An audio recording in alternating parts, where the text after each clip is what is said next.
Bien, eh bien, je vous propose de démarrer cette session de webinaire ce matin. Je vais commencer par me présenter, Romain Leformal. Je suis responsable marketing des solutions digitales chez Tessie France et je m'occupe principalement des offres de flux sortants et de communication multicanal chez Tessie. Et je suis accompagné ce matin de Thierry Kerdelan. Thierry, je te laisse te présenter. Bonjour, Thierry Cardellan. Je suis en charge chez Tessie de la direction commerciale de toute cette branche flux sortant multicanal. Et donc, j'aurai le plaisir aujourd'hui de vous présenter avec Romain nos solutions sur cette activité. Comme on en a l'habitude sur ces formats-là, on vous invite à intervenir principalement via le chat de Teams. Et puis, on prendra évidemment 5-10 minutes en fin d'intervention pour prendre les questions et vous apporter les réponses. Ce matin, on va parler effectivement de communication sortante, de gestion des flux sortants. On va évidemment revenir hein, sur quelques tendances et enjeux clés de ce secteur qui est en train d'évoluer. Et on verra quelles sont justement ces évolutions et les usages vers lesquels aujourd'hui les entreprises se destinent en matière de gestion de leurs flux sortants. On verra ensuite, dans un second temps, la proposition de valeur que Tessie aujourd'hui est capable d'apporter au travers d'une plateforme alliant technologie et services. On verra que cette plateforme, elle vous permet à la fois de gérer toute votre filière papier hein, avec notre traditionnelle filière éditique. On verra aussi toutes les formes de canaux digitaux qu'on est en capacité de vous mettre à disposition au travers de cette plateforme. Et puis, on vous donnera également quelques mots sur notre filière de recommandés électroniques hein, pour lesquels on est qualifié. On vous présentera également des cas d'usage concrets de déploiement de cette plateforme. Et puis, on terminera par une vidéo de démonstration de notre solution. Alors, quelques mots sur les tendances et les enjeux clés de ce secteur, hein. Deux fortes évolutions hein, qui se présentent aujourd'hui sur le marché. Évidemment, des organisations privées comme publiques qui basculent de plus en plus vers la digitalisation de leur communication sortante. Et on le voit avec ce chiffre hein, qui nous est apporté par le cabinet Calpa, qu'aujourd'hui, 33% des communications sont adressées en format dématérialisé. Alors, il y a une différence hein, d'intégration du digital en fonction des secteurs d'activité. On voit hein, que les services, le secteur du télécom, hein, des télécoms, de la banque par exemple, sont plutôt avancés hein, dans cette phase de digitalisation. Et puis à l'inverse, on a des secteurs qui sont un petit peu plus réticents, notamment le secteur de la santé, hein, où les usages du papier sont encore très présents. Et justement, on voit en pratique qu'il y a pour des flux donnés, pour des cas d'usage bien particuliers, encore un usage très fort du papier. Pour répondre, par exemple, à des sujets liés au réabonnement, pour répondre à des cas d'usage, par exemple, autour du recouvrement, où on a encore l'utilisation du papier. Malgré cette baisse, hein, ou cette baisse des flux papier hein, qu'on remarque avec une moyenne à peu près de 7 à 8% par an de baisse des volumes de papier. La conséquence de ça, c'est que de plus en plus de secteurs et d'organisations, du coup, font le choix d'externaliser ces flux éditiques pour évidemment réduire leurs coûts internes et puis confier ces prestations à des acteurs type Tessie qui vont être en capacité de massifier ces flux et de leur faire bénéficier un maximum de coûts d'affranchissement sur des flux qui sont beaucoup plus égrenés. Et on le voit hein, avec les graphiques que vous avez à l'écran, où des secteurs comme la banque, comme les télécoms aussi, comme les collectivités locales, font ce choix de plus en plus de basculer leur flux papier, de confier leur flux papier à des prestataires externalisés éditiques, hein. C'est des tendances qui se dessinent hein, entre 2018 et 2023. Donc on a vraiment ces deux tendances-là avec, j'ai envie de dire, en chapeau, hein, évidemment, la volonté aussi d'enrichir les expériences clients, parce que quand on parle de communication, quand on parle d'interaction client, on va évidemment rentrer dans des enjeux de parcours client et d'expérience client, et évidemment, la digitalisation des usages de communication et la dématérialisation aussi des pratiques avec vos clients ont pour but, hein, de venir justement enrichir ces expériences. Donc, c'est des tendances que l'on voit se dessiner sur le marché et qui fait que Tessie aujourd'hui est, est, a- a- a- renforce encore sa proposition en alliant, hein, ses services d'externalisation édithique et une offre technologique qu'on va vous présenter maintenant. Donc effectivement, je dirais tout d'abord que la vocation de Tessie et du groupe Tessie dans son ensemble a toujours été de répondre à toutes les problématiques de gestion de flux documentaires à valeur ajoutée de ses clients, que ce soit sur des flux entrants, circulants ou sortants, et que ce soit des flux financiers ou non financiers. Et notre département flux sortant omnicanaux ne fait pas exception à cette règle. Et donc notre vocation, comme l'a dit Romain, est de pouvoir répondre à toutes les demandes de gestion de communication client omnicanal, et quel que soit justement le canal de communication et le type de message que l'on doit véhiculer. C'est-à-dire que ce soit des documents de gestion à connotation assez sensible ou des documents marketing qui vont être un peu moins sensibles en termes de diffusion. Donc la vocation de Tessie et du département Digital Print et communication client multicanal est de pouvoir répondre à toutes les problématiques de communication sortante exposées par nos clients. Et pour cela, donc on a développé depuis quelques années une plateforme omnicanal qui permet de répondre à cette demande. Alors, la première des choses, c'est que l'on offre à nos clients, forcément, la possibilité, en fonction de leur organisation, de nous fournir soit des flux, donc vous le voyez sur la gauche, soit des flux qui sont des flux dits bruts, où dans ce cas, Tessie va venir faire des traitements informatiques de composition des documents, de mise en forme. Ça va être la première de notre mission. Et la deuxième option, c'est que si nos clients ont des logiciels de composition en interne, eh bien, ils fournissent à Tessie des fichiers de documents déjà composés, tels que des flux AFP ou PDF, que l'on sait prendre en natif. Et donc, à ce moment-là, les traitements informatiques de Tessie consisteront uniquement à venir ajouter toutes nos règles métiers de fonctionnement et de production, c'est-à-dire l'ajout de data matrix pour gérer un nombre de feuillets variables dans une enveloppe, pour gérer la traçabilité, pour gérer l'intégrité et l'intégralité. Donc, deux options possibles. Ensuite, on offre la possibilité à nos clients d'utiliser plusieurs modes de transmission des données, transmission des fichiers, en fonction de leurs besoins. Et donc là, c'est la partie que vous voyez ici inscrite sous le nom de hub d'acquisition. Et donc, je vais passer à la slide suivante.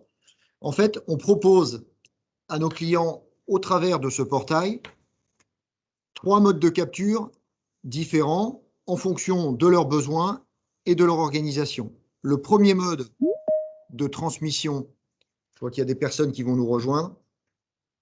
Le premier mode de transmission des fichiers proposés, c'est un driver d'imprimante virtuelle. Donc ce driver est très facilement installable sur les postes de collaborateurs chez nos clients. Ce qu'il faut savoir, c'est que cette solution proposée par Tessie n'est pas soumise, elle est en mode SaaS, et n'est pas soumise à la facturation de licence ou de redevance. Donc lorsque vous installez ce driver sur 10 postes, sur 100 postes ou sur 1000 postes dans votre organisation, cela ne vous coûte absolument rien de plus. La facturation est au clic et vous ne payez que vraiment le nombre de communications ou de courriers que vous aurez générés. Donc, ce mode imprimante virtuelle, en fait, vous permet à vos utilisateurs de continuer à gérer de la même façon sur leur PC la création de leur courrier de façon unitaire. Et au lieu de choisir leur imprimante locale qui va permettre une impression sur une imprimante de bureau et ensuite sans doute partir au service courrier pour être mis sous pli manuellement et affranchi au tarif fort, eh bien, ils auront la possibilité de choisir l'imprimante virtuelle de Tessie. À ce moment-là, les données nous arriveront sur nos serveurs et on sera capable de lancer donc nos traitements informatiques on va dire, de massification, de tri, de reconnaissance des documents pour être capable de les traiter. Ce qu'il faut savoir, c'est que dans ce mode imprimante virtuelle, et vous le verrez tout à l'heure, on a la possibilité de donner à l'utilisateur la possibilité de choisir tous les critères de production, tels que l'impression couleur ou noir, le recto verso, le mode d'affranchissement, la possibilité d'ajouter des annexes. Donc tout ça peut être par utilisateur ou par service à sa main, mais peut également être prédéfini, préparamétré pour éviter d'avoir à chaque fois à refaire les manipulations. Donc le deuxième mode, c'est le mode espace de dépôt en ligne. Donc vous avez compris que sur le premier mode, on est sur de l'égrené, hein, on génère des courriers unitairement et ensuite on les transmet à Tessie pour massification, production industrielle et affranchissement industriel, donc pour générer des économies. Le deuxième mode, c'est l'espace de dépôt en ligne, un espace de dépôt web sécurisé où vous allez pouvoir là déposer un fichier PDF, par exemple, de 100, 200, 500 courriers. De la même façon, vous aurez la possibilité de choisir les critères de fabrication et d'envoi de ces courriers, ou bien on pourra les préparamétrer. L'intérêt, c'est que là, vous aurez déposé un fichier qui contiendra 100, 200 ou plus de courriers. Vous n'aurez qu'une fois la manipulation à faire et Tessie se chargera de rendre les courriers unitaires et de faire tous les traitements. Ce qui est important de préciser aussi, c'est que lorsque vous envoyez des fichiers à Tessie, vous n'avez pas forcément en tête, parce que ce n'est pas votre métier, de respecter les normes postales des pavés adresses notamment. Le logiciel proposé par Tessie permet d'aller reconnaître le pavé adresse, d'aller interpréter les données qui sont positionnées et de normaliser les pavés adresses des documents que l'on reçoit et de les mettre aux normes postales. C'est-à-dire que si vous n'avez pas utilisé les bonnes polices de caractère requises par la Poste, si votre pavé adresse est légèrement décalé et ne pourra pas rentrer convenablement dans les fenêtres de l'enveloppe, ben, toute cette normalisation, elle est faite en automatique par notre logiciel. Vous n'avez pas à vous soucier de cette partie-là. On va vérifier également, puisque c'est très important pour la Poste, que le code postal et la ville sont bien en dernière ligne et sont bien présents. Si ce n'est pas le cas, vous recevez des alertes et les courriers ne sont pas envoyés et ça évite que vous distribuiez des courriers qui partent en pli non distribuable. Le troisième mode, c'est le flux batch ou API, où là, vous allez nous transférer à partir de votre système d'information des flux qui seront toujours les mêmes. Et là, il n'y aura aucune intervention manuelle, contrairement aux deux autres modes. Tout sera pré-paramétré. On aura par avance avec vous choisi le mode d'impression, noir, couleur, recto, recto verso, le format des enveloppes, le mode d'affranchissement. Et donc, à chaque fois que vous nous transmettrez des fichiers issus de votre système d'information en ce mode, eh bien, il n'y aura pas d'intervention manuelle. Tous les traitements en aval seront faits automatiquement.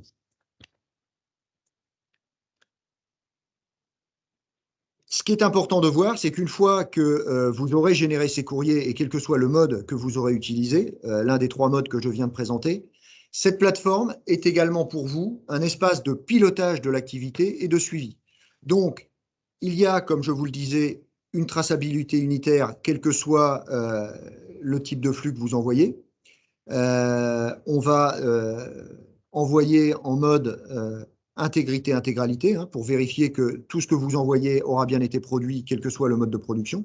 Vous aurez des notifications ou alertes si nécessaire, si des documents ne sont pas conformes comme je vous l'ai dit tout de suite, en termes notamment de pavé adresse, mais de toute façon, on le verra, il y a d'autres modes de communication. Si des adresses mail ou des numéros de téléphone pour de la distribution par mail ou par SMS est souhaité, s'il y a quelque chose d'incorrect, vous avez des notifications qui vous remontent.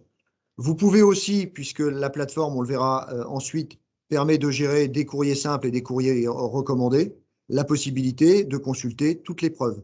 Donc, vous avez en visualisation systématiquement pendant 3 mois, vous pouvez revoir, rechercher grâce à des critères de recherche, reconsulter les courriers, une image fidèle du courrier qui aura été envoyé. Et vous pourrez également, si c'est du recommandé, consulter un accusé réception, un bordereau de dépôt contresigné par la poste, ou l'image d'un pli non distribué si le pli nous est revenu comme tel. Vous aurez un espace de suivi également, donc qui vous permet de générer des statistiques, de savoir quel service a fait quoi, a envoyé combien de documents. Il y a 3 niveaux de suivi possibles, le niveau entreprise, le niveau service ou le niveau utilisateur individuel. Et donc, vous avez la possibilité de générer des statistiques et de suivre tout ce qui est fait de façon interactive au quotidien. Une traçabilité et un archivage, comme je vous l'ai dit. Tous les flux que vous nous envoyez donc, sont temporairement conservés dans nos data centers, qui sont des data centers certifiés HDS. Donc, c'est très important pour notamment nos clients qui ont des données sensibles ou des données médicales, par exemple, à envoyer. On travaille beaucoup avec les laboratoires en ce moment.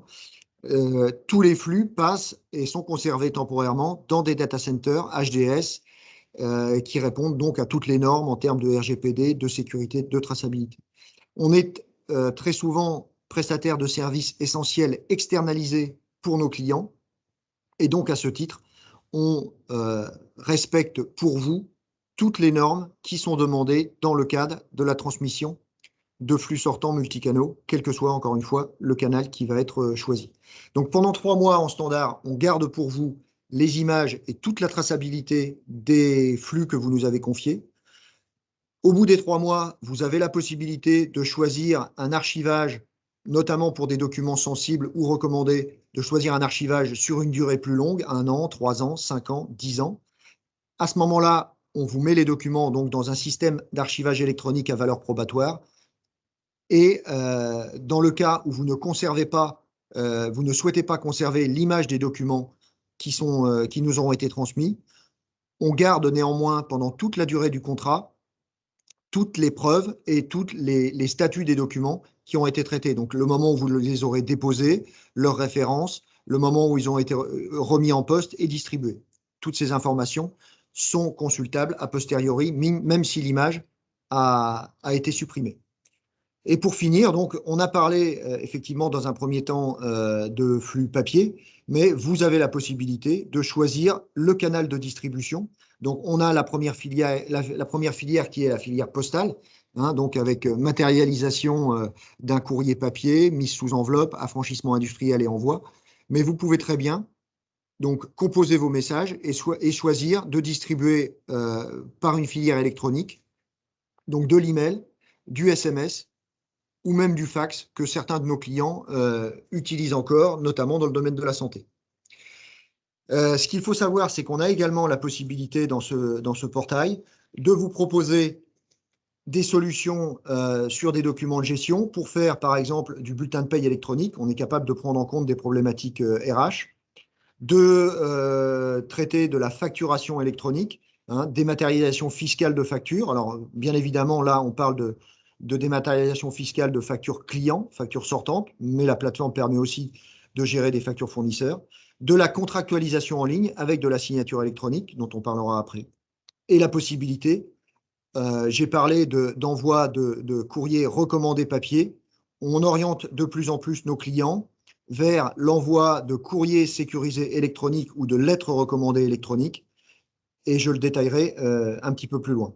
Donc, les canaux de distribution sont vraiment à votre main en fonction des destinataires que vous allez souhaiter adresser et toucher, et des informations que vous avez sur eux. Soit vous n'avez qu'une adresse postale, soit vous avez d'autres coordonnées. Et à ce moment-là, on pourra utiliser des filières qui vont notamment vous permettre de générer des retours sur investissement beaucoup plus rapides et de générer des économies. Ensuite, comme je vous l'ai dit, là, cela illustre le fait que vous avez la possibilité donc d'avoir un espace de suivi, hein, et vraiment un pilotage de l'activité. Et maintenant, une fois que j'ai présenté tout ça de façon générale, on va faire un focus dans un premier temps sur la filière papier et ensuite sur la filière électronique avant de vous présenter une petite vidéo de démonstration. Donc, sur cette filière papier, on est aujourd'hui, donc comme je vous l'ai dit, on a vocation à pouvoir répondre à toutes les problématiques exposées par nos clients. Et donc, on est équipé aujourd'hui pour traiter tout type de documents, tout type de profil client et de volume. Sur nos sites, on est équipé de tout type de matériel, ce qui fait que, vous l'aurez compris, on peut à la fois traiter des tout petits volumes, sans que vous soyez pénalisé puisque vous avez une facturation au clic, mais on peut aller jusqu'à traiter des volumes vraiment industriels. Donc, on a, à partir de cette plateforme, des clients vraiment divers et variés, et on utilise les matériels en fonction des besoins de nos clients. Et lorsqu'on fait de la massification, on utilise forcément des matériels industriels. Donc, sur nos sites, des imprimantes page à page, couleur, noir et blanc, des lignes d'impression en bobine, pareil, quadri, haute vitesse ou impression noire, des matériels pour traiter les liasses de recommandés notamment, et puis 27 lignes de mise sous pli avec des entrées soit page à page, soit des entrées en continu. Bien évidemment, ces lignes de mise sous pli, ces matériels de mise sous pli, sont équipés de lecture optique pour sécuriser et donc pour traiter vos communications, vos plis, en mode intégrité-intégralité, comme je l'ai dit tout à l'heure. Nos capacités quotidiennes, donc à ce titre, et avec tous ces matériels, ce qu'il faut savoir, c'est que la vocation de Tessie, c'est vraiment de continuer à développer cette activité, bien entendu sur l'omnicanal, mais également sur l'éditique traditionnelle. Et on a, sur ces 2 dernières années, revu complètement notre parc machine. Donc, nous avons des matériels de toute dernière génération qui nous permettent donc d'avoir des capacités quotidiennes très importantes. Donc, 11 millions de pages en bobine et 2 millions en page à page. Et puis, en nombre de plis, selon les différents formats, 3 500 000 plis en format C6, donc c'est l'enveloppe ménagère tiers de format, 2 500 000 en C5 et 1 500 000 en C4.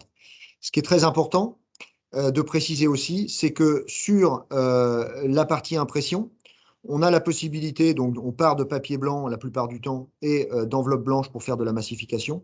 On a aussi la possibilité sur nos lignes d'impression de faire de la micro-perforation dynamique à la volée et personnalisée. C'est-à-dire qu'un document va pouvoir partir avec un coupon, par exemple, micro-perforé en pied et le client suivant, lui, sans micro-perforation. Sur la mise sous enveloppe, notamment dans le format C4, on travaille beaucoup dans le domaine immobilier et sur des convocations aux assemblées générales. Sur le format C4, donc lorsque ce n'est pas plié et que c'est mis dans des grandes enveloppes, on a également la possibilité donc d'insérer en automatique 67 feuillets dans une enveloppe C4 et d'agrafer de façon complètement dynamique des documents au sein d'une enveloppe. Donc sur 67 feuillets, on peut agrafer 33 documents de 2 feuilles ou bien un seul document de 67 feuilles, par exemple, si c'est nécessaire. Donc vraiment personnalisé en fonction des besoins des clients. Et puis sur les recommandés, qui est une de nos spécialités, que ce soit en recommandé papier ou en recommandé électronique, on a des matériels qui permettent de garantir la sécurité et le rapprochement entre l'alias de recommandation et le courrier. Le courrier est généré avec un code data matrix. L'alias de recommandation est généré avec ce même code data matrix. Et sur notre machine, avant l'affranchissement, en sortie de mise sous enveloppe, il y a une lecture optique dessous des 2 codes. Et si effectivement les codes sont identiques, ça va jusqu'à l'affranchissement et l'envoi. Si la machine détecte que les 2 codes sont différents, à ce moment-là, la machine s'arrête et les courriers sont rejetés. Avec ce système, ça nous permet, depuis une dizaine d'années qu'on a mis en place ces fonctionnalités sur nos machines, ça nous permet d'avoir vraiment le zéro défaut en termes de rapprochement entre un courrier et sa liasse de recommandation. Donc, avec ces matériels et que l'on offre à nos clients, on est capable de traiter, comme je vous l'ai dit, tout type de courrier, donc des courriers de gestion, des courriers administratifs, des courriers sécurisés, alors des bulletins de paye, des cartes vertes dans le domaine de l'assurance, des cartes de tiers payants, d'utiliser là pour le coup des papiers différents ou bien de partir de papier blanc et de tout personnaliser. Toutes les options sont possibles en fonction des besoins et de l'organisation de nos clients. On a aussi un atelier de lettres chèques complètement sécurisé c'est une niche, mais au sein de deux de nos centres, on a des bulles de confidentialité avec des imprimantes spécifiques qui vont utiliser des polices de caractère notamment et du papier complètement dédié à cette activité. Et donc, on gère pas mal de lettres chèques aujourd'hui pour nos clients en flux sortant. Et puis, on fait aussi des communications marketing hein, avec soit de la mise sous enveloppe, soit de la mise sous film, avec tout type de communication.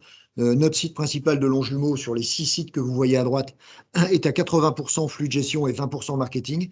Mais notre flux principal secondaire qui se trouve à Montargis dans le Loiret, et lui, à l'inverse, à 80% marketing et à 20% flux de gestion, ce qui permet d'avoir des sites complètement interconnectés et sites de backup les uns des autres. Comme je vous l'ai dit, on traite beaucoup il est très important de pouvoir traiter les preuves de remise de nos clients. Donc, on traite les accusés-réception en retour que l'on numérise et que l'on vous met à disposition sur la plateforme une fois qu'ils nous sont revenus signés. De la même façon, les plis non distribués sont numérisés également. On saisit le motif de non-distribution et on vous le met à disposition sur la plateforme. Je passe à la filière électronique qui prend de plus en plus d'importance au sein des traitements de TESI. Aujourd'hui, à peu près 8 demandes sur 10 que l'on a sur la gestion de flux sortants omnicanaux concernent les filières dématérialisées, donc que ce soit du mail, du SMS ou de la lettre recommandée électronique. Et donc, au travers de notre solution qui est reconnue, qui respecte le règlement EDAS et qui est l'une des 3 solutions certifiées par l'ANSSI, on a la possibilité de transformer des courriers papier en courrier électronique, donc soit du courrier électronique simple, donc de l'envoi de mail qui correspond à un courrier simple, soit du courrier sécurisé électronique avec accusé-réception, qui correspond un peu à la lettre suivie et qui respecte l'article 43 du règlement EDAS. Et on a la possibilité d'aller plus loin avec une solution courrier sécurisé électronique dans le domaine de l'immobilier, hein, notamment pour les convocations assemblée générale, avec des accusés-réception, où là, on va un peu plus loin et on respecte le décret du 2 juillet 2020. Et puis, on a le niveau le plus sécurisé et le plus reconnu et qualifié en termes d'authentification de l'émetteur et du destinataire, qui cette fois-ci va répondre à l'article 44 du règlement EDAS et qui est vraiment reconnu comme l'équivalent légal du recommandé papier et qui inverse également euh, la charge de la preuve qui revient dans ce cas-là au contestataire. Donc, comme je vous l'ai dit, on est certifié par l'ANSSI et on a été reconduit en 2020. Donc, c'est un volet particulièrement important pour nos clients d'avoir une solution qui répond à toutes les normes exigées. Je vais passer maintenant à quelques cas d'usage et à un rappel des avantages de passer par des solutions telles que la nôtre. Donc, cette plateforme omnicanal permet, donc, je vous l'ai dit, de garantir la sécurité et la traçabilité unitaire de vos flux. Vous pourrez retrouver un courrier de façon unitaire et savoir comment il a été traité et ce qu'il est devenu au niveau de la distribution postale si nécessaire. Un pilotage complet donc au travers de la plateforme de suivi, la possibilité de faire de la massification donc pour générer des coûts diminués et donc des économies très importantes. Et puis, c'est vraiment aussi la vocation de Tessie que d'accompagner nos clients dans leur démarche d'externalisation et de leur souhait de se diriger vers l'entreprise numérique. On a beaucoup de clients aujourd'hui qui commencent à dématérialiser une bonne partie de leur communication sortante et qui, de ce fait, ont des matériels, quand ils produisent en interne, qui sont surdimensionnés. Donc, ça leur permet de réduire leur coût de fonctionnement interne en utilisant des solutions comme Tessie, en ayant des matériels qui sont juste adaptés, par exemple, à des communications quotidiennes, mais à nous sous-traiter des flux qui vont être des pics d'activité et donc d'avoir des matériels en rapport avec juste l'activité qu'ils conservent en interne.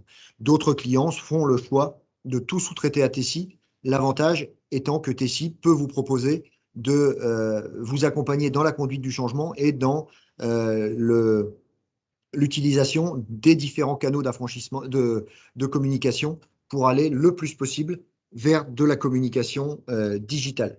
Et donc, ça permet en moyenne, on le constate, de faire des gains de productivité en termes de fabrication des messages de 20% environ, mais également de réduire, quand vous restez en papier, de réduire les coûts d'affranchissement de 30%, voire plus, effectivement, si vous passez, par exemple, de courriers recommandés papier à des courriers recommandés électroniques. Deux cas d'usage que l'on va citer, un qui forcément nous autorise à le faire, qui est le groupe Cerba, pour lequel on traite toutes les communications sortantes multicanales. Donc, on va générer des comptes rendus d'analyse. Donc, en ce moment, on a une activité qui est très importante pour eux. On génère des comptes rendus d'analyse qu'on envoie aux patients ou aux médecins. Et puis, on va aussi, donc ça, c'est fait au quotidien dans des délais très courts, et on va aussi générer l'envoi de factures ou d'autres types de documents vers leurs clients. Un cas d'usage très important pour ce client-là, c'est qu'à un moment donné, ils envoyaient dans le domaine du recouvrement leurs lettres de relance et leurs factures par voie postale, donc en papier, et les résultats et les taux de recouvrement étaient très faibles. On les a aidés à migrer vers de l'envoi de lettres relance par SMS via notre plateforme, et le taux de recouvrement est passé en 3 mois de 22 à 52%. Et on est en train de mettre en place dans ce domaine-là également la possibilité de mettre un lien URL dans les communications SMS que l'on fait, dans les envois de SMS, de mettre un lien URL qui redirige vers un portail de paiement en ligne sécurisé, que ce soit le portail Tessipop que Tessie propose dans le cadre de la possibilité d'offrir des modes de règlement, ou bien un portail de paiement client si nos clients ont déjà ce type de solution en interne. Mais ça permet non seulement d'améliorer l'efficacité et aussi de réduire les coûts. Et puis, on travaille beaucoup dans le domaine de l'assurance maladie. Et donc, on génère des courriers, soit des courriers simples, soit des courriers recommandés. Il y a une traçabilité forte qui est exigée. Et donc, la solution permet de répondre à ces problématiques et de gérer aussi le fait qu'il y ait un nombre d'organismes très importants dans l'assurance maladie qui peuvent être facilement utilisateurs de la solution Tessipost au travers de l'imprimante virtuelle ou de l'espace de dépôt. On va passer maintenant à la démonstration.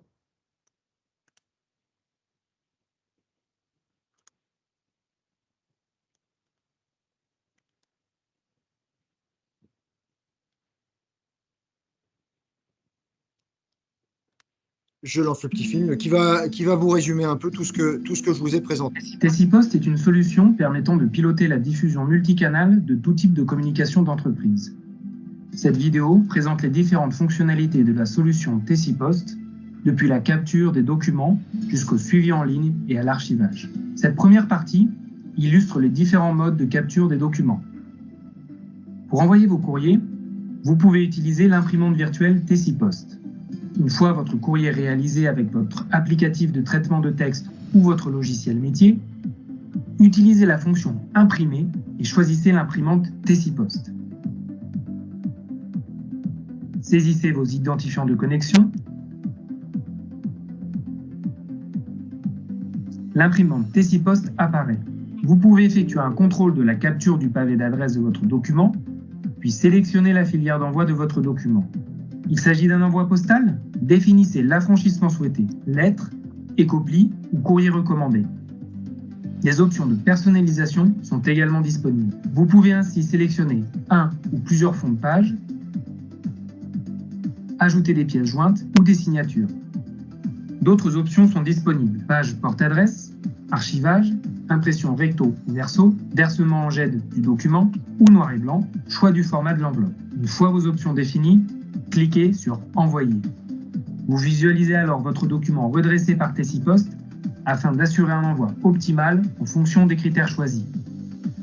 Si la visualisation vous convient, vous pouvez soumettre votre document au serveur Tessipost afin qu'il soit traité et envoyé. Un message vous informe que votre document a bien été traité. Cette partie illustre le dépôt de courrier, d'emailing et de SMS depuis le portail Tessipost. Rendez-vous sur le portail Tessipost et identifiez-vous afin d'accéder à votre espace personnel. Pour déposer un document qui doit être envoyé par voie postale, cliquez sur « Envoyer un courrier postal ». Vous arrivez sur l'espace de dépôt de courrier. Vous pouvez définir l'affranchissement souhaité, vos options d'impression telles que le recto verso et la quadricomie, le format de l'enveloppe, l'archivage ou encore la validation du document. Sélectionnez le document envoyé.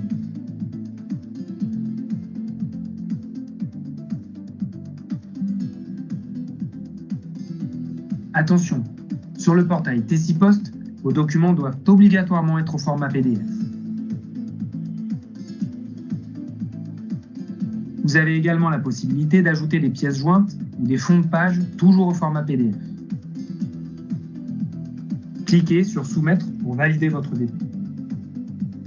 Un message vous confirme que votre dépôt a bien été pris en compte. Vous avez également la possibilité d'envoyer des emailings depuis le portail Tessipost. Pour cela, cliquez sur l'espace emailing. La partie composition en ligne vous permet de consulter votre bibliothèque de modèles et d'en créer de nouveaux. Pour envoyer un emailing issu de la bibliothèque, rendez-vous dans l'espace de dépôt avancé. Définissez le nom, la date et l'heure de la campagne. Renseignez l'objet de l'emailing, l'adresse émettrice ainsi que l'adresse de réponse. Importez enfin votre fichier d'adresse au format CSV.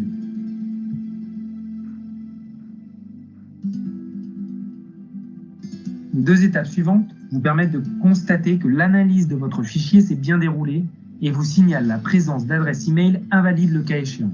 Lors de la dernière étape, vous pouvez valider votre campagne, cliquez sur « Valider le dépôt » ou choisir l'envoi d'un bon à tirer plus communément appelé BAT. Pour finir, un message vous informe que votre dépôt a bien été pris en compte. Sur le même principe que pour l'envoi d'emailing, vous pouvez envoyer des SMS depuis votre espace Tessipost. Sélectionnez l'espace de dépôt avancé dans le menu SMS. Choisissez le modèle souhaité dans la bibliothèque. Le texte de votre SMS apparaît dans la partie « Message ». Renseignez la date et le nom de votre campagne.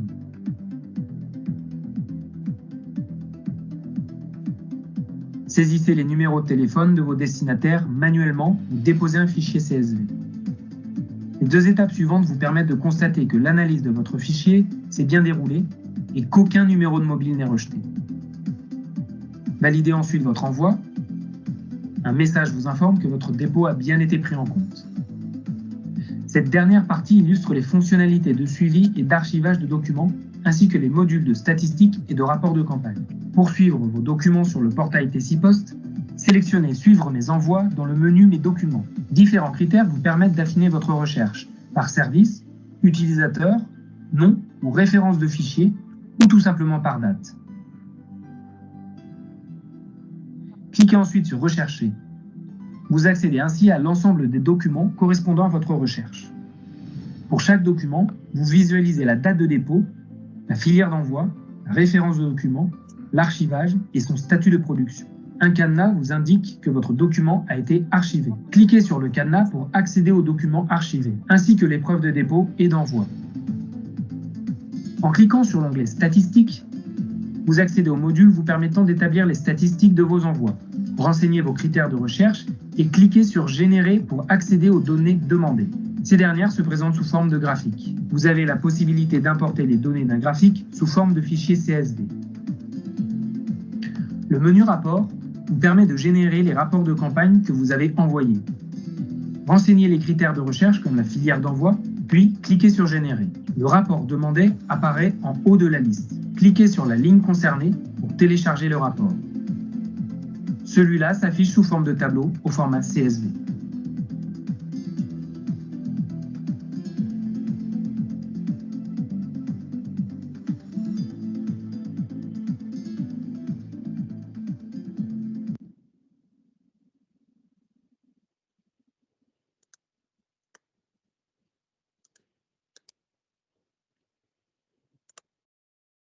Voilà. Donc, après cette démo, je crois qu'on a fini et qu'on arrive au bout. Vous m'entendez toujours? Oui. Ouais. Oui. Voilà, donc on a terminé. Est-ce qu'il y a des questions, Cyril ou Juliette, qui ont été posées? Non, il n'y a pas de questions dans le chat. D'accord. Ben, s'il n'y a pas de questions, je remercie tout le monde pour votre participation à cette présentation et je vous souhaite une bonne fin de journée.